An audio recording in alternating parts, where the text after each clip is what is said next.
Hey parents, today we're discussing a topic that's really close to my heart, and that is how you as parents can support your kids' piano education best at home. This video is especially relevant for parents with limited or no musical training, who want their kids to take piano lessons seriously, but are unsure of how to guide them aside from just saying, go practice piano.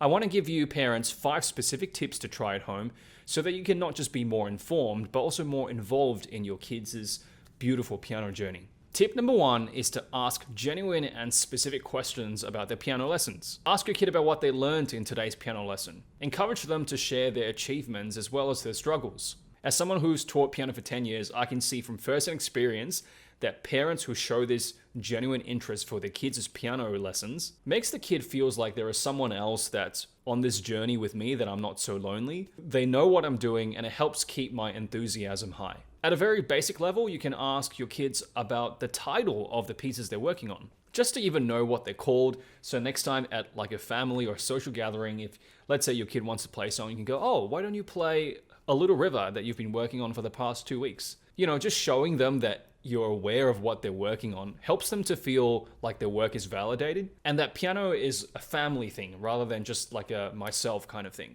Ask them about maybe what they're struggling in their pieces. Let's say there's a piece called My Little River. You can ask them, oh, so what's difficult about this piece? And maybe their response might be, oh, you know, the middle section's really hard. There is this really fast chromatic note section that I'm trying to work on. Asking your kids about their struggles with their piano pieces or songs will yield 2 benefits in my opinion. The first benefit is that you get to be informed about what they're going through with. You help them to feel like you're sharing the struggle, and you help them to feel like they're not alone. The second benefit I think it yields is that you're getting your kid to verbalize their thinking. Piano can be a really introspective, solo kind of task.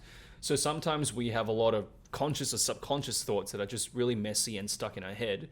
And I think through just verbalizing, okay, there is a difficult middle section that has a lot of chromatic notes, even just verbalizing it out can help make the problem more visible and more like, oh, that's a real problem. It's a real problem in reality, which can then help them to notice that problem and to fix that problem more effectively. And whatever response your kid tells you, if I can give you a piece of advice, is to remember what they said and to ask them about it in following days or weeks. I think even though your kid is kind of the subject expert in the house, they're still children and they seek your mentorship. And even though you may not know the specific struggles they're going through, just having that oversight and for them to know that you know what they're going through will help them to keep on task much, much better as compared to another household where the parent just says something like, oh, go practice, without any interest in what actually goes on in that half an hour or 45 minutes of your kid practicing. I think kids rise to the level of expectations of their parents.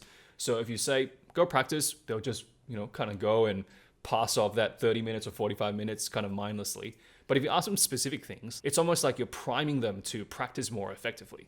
Parent tip number 2 is to create a musical environment at home. In my opinion, listening to music is just as important as playing music. I encourage parents to think about their kids learning piano or music in the same lens that they think about their kids learning another language. Now, whether that's English or a second language like Japanese, German, or Indonesian, the best way to learn a language is immersion. This is a really easy thing to do. Turn on the TV, turn on your speakers, and just play some background music. If you want, I've even worked with a parent who actually turns on the piano music that the kids are learning in the background when they're at home. And the really interesting thing is, that kid, I remember, learned his pieces really, really quickly because he heard it all the time at home whilst he was studying, whilst he was doing other chores. It's just in the background, exposing itself to you. And you know that in language learning, or let's say piano for that matter, there's a lot to be said about this kind of background and passive kind of learning. I advise parents to not make piano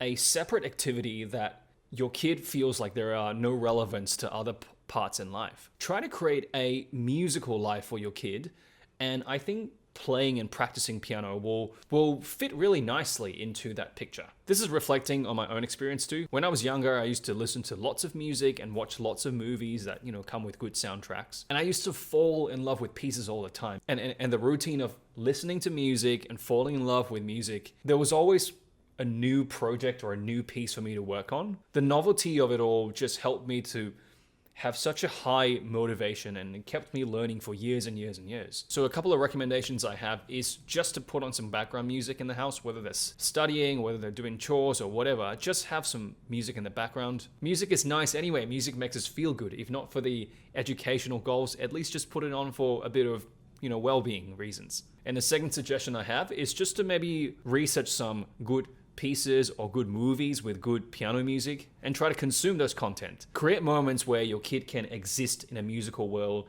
and fall in love with music. If this video is helpful for you, make sure you subscribe to Learn Piano with Jazer. We have loads of free piano tips and tutorials just for you. Tip number 3 is a common sense one, but extremely important. It is to establish a daily practice routine. In the past, I've hosted student concerts where my students all come and they all have to play a solo piece. And as with any concerts, there'll be kind of one or two that will play outstanding pieces that just get all the attention from all the students and parents. I sometimes get parents come and ask, how these kids play amazing pieces at such a young age. And contrary to what they think, it's not actually talent, but just sheer practice. Whenever you see an amazing performance, whether that's a 5-year-old kid or a 50-year-old man, a good performance or just good mastery of the piano comes from dedicated daily practice. So what you're seeing when you see an amazing performance by some 8-year-old kid is not an overnight success, it's not talent. You're witnessing a system of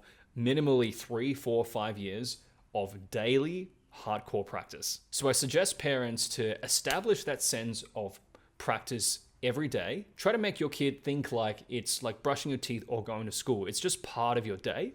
Just do it. Just do your half an hour or 45 minutes or 60 minutes for the day and let that system work. After a year or two, you're going to start to see some really, really significant results from that.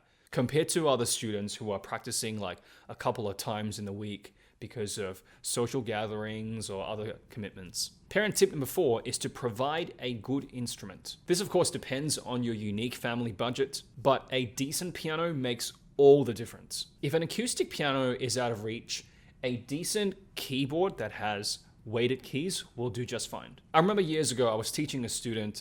This student comes to my house every week, and one of the weeks mum was a little bit busy, so I decided, okay, I would go to their house. For me, it was interesting too. I get to go to another place and see and play another piano and just to see like what the home setup is like with practice. When I tested this student's piano, I got a huge shock. The piano was old, the sound was extremely metallic. Instead of sounding something like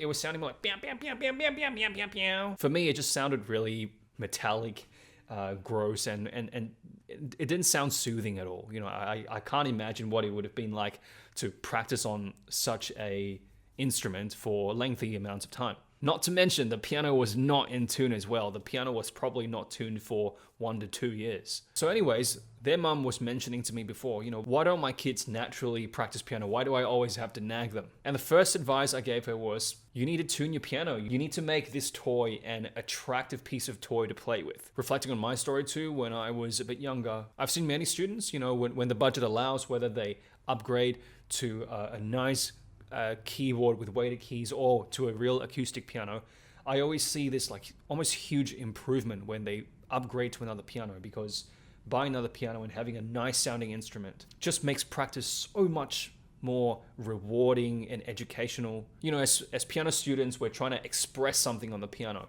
and to have something that can express what we want just goes a long way to keeping our motivation up. So if within your budget, try to get a decent piano for your kid. Tip number 5 for parents is to record your children's performances and watch it together. One of the most common comments I get from parents are, I don't have any musical experience, but I can tell something is wrong when my son or my daughter plays that song. As a parent, you probably want to help your kid to play better, but maybe you don't have the technical language to sort of guide them through it. I find recording their practice and watching it together can be a tremendously helpful activity. Because I tell you something, your kids are pretty smart. If they watch their performances, they will be able to spot which parts they do well and which parts need work. And rather than you telling them or their teacher telling them, they can actually tell themselves. I actually always aim to do this in piano lessons. I try never really to tell my students directly what they've done wrong. I find they often disengage and they don't really want to hear where they've gone wrong. Whereas if you just recorded a video and for them to assess themselves, you can ask them a starting question such as, okay, so let's say out of 10 points, how many points would you give yourself for this performance? And let's say they say, oh, maybe I'll give about a 7. You can then ask, oh, okay, 7's a good score. Why didn't you give yourself, let's say, a 4? And then your kid might tell you, oh, it's because I did this good and I did this right. And then your next question can be, well, why didn't you give yourself a 9? So why is it a 7? Why not a 9 now? And then your kid will, start to think and verbalize about what are the things they can improve on. And the verbalizing of their struggles, I can promise you, will just give them such a sense of ownership about their mistakes. And they're much, much more likely to go and try to fix them when they can see it and they can kind of diagnose their own problems themselves. So that's a really good tip I have for parents who don't have any musical training but kind of want their kids to pay attention to their mistakes and to fix their mistakes. We've come to the end of this video. I'll catch you in our next tutorial over here.